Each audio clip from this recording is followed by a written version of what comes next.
આજે આમ તો ઘણા ટાઈમથી વિડીયો નથી મૂક્યો યુટ્યુબમાં, કેમ કે એક એક્ઝામ હાલતી હોય એની અનુસંધાને. પણ સમગ્ર ભારતમાં આજે સોશિયલ મીડિયાના માધ્યમથી, પ્રિન્ટ મીડિયાના માધ્યમથી, ઇલેક્ટ્રોનિક મીડિયાના માધ્યમથી જે બાબા સાહેબની અપમાનની વાત અને ભરા સંસદમાં એમ બોલવું કે આંબેડકર આંબેડકર આંબેડકર આંબેડકર એ તો ફેશન થઈ ગઈ છે. જે સંસદમાં ઊભા એક ગૃહમંત્રી કક્ષાના વ્યક્તિ, એક ગૃહમંત્રી કક્ષાનો વ્યક્તિ પોતાના પદની તો ગરિમા નથી જાળવતા, પણ પોતે શું છે એને ખ્યાલ નથી.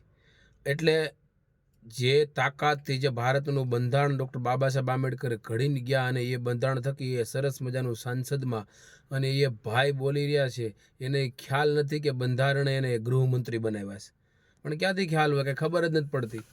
કેવા લોકો ભેગા થયા એ જ ખબર નથી પડતી. અને એની અનુસંધાને જે આ ચૂંટાયેલા ધારાસભ્યો, સાંસદ સભ્યો જે કાંઈ છે, અને નાનાથી માંડી અને મોટા હોદ્દા પર સરપંચ હોય કે જિલ્લા પંચાયત તો નગરપાલિકાનો સદસ્ય હોય, XYZ કોઈ પણ હોય, એ તમામ લોકો ચૂપ છે.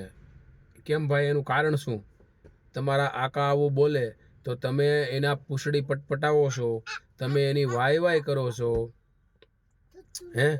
તો તમારા આકાએ આટલી બધી ભૂલ કરી નાખી તો સાંસદ સભ્ય, ધારાસભ્ય એને તો ટિકિટ ન મળે, પણ આ જે આગળ ધારાસભ્યની પાછળ ફરતા અને આ એની ગુલામી કરતા સાલા ગુલામોને આ હું સંદેશ આપવા માંગુ છું કે તમે જે કાંઈ છો, તમે એની પૂંછડી પટપટાવો છો ને, એ પણ ભારતનું બંધારણની દેન છે.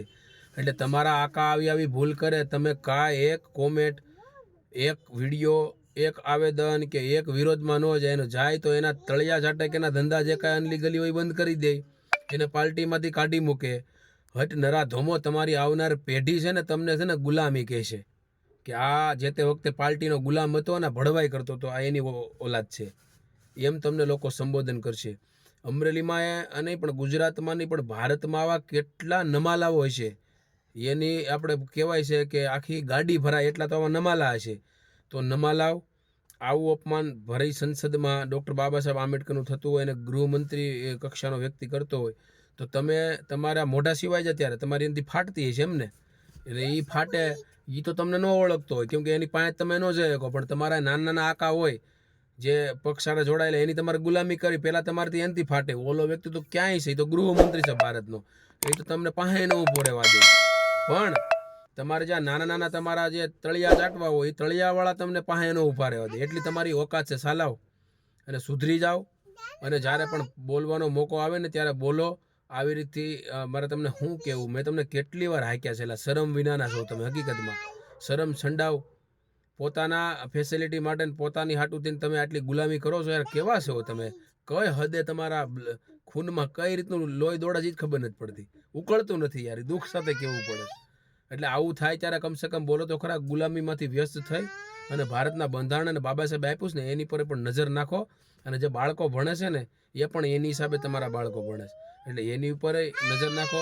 અને મારી વિનંતી છે મિત્રો, આ તમામ ગુલામો સુધી અને ચાપલુસી કરતા અને એના તળિયા ચાટતા તમામ લોકો સુધી મારો આ વિડીયો પહોંચાડજો મિત્રો.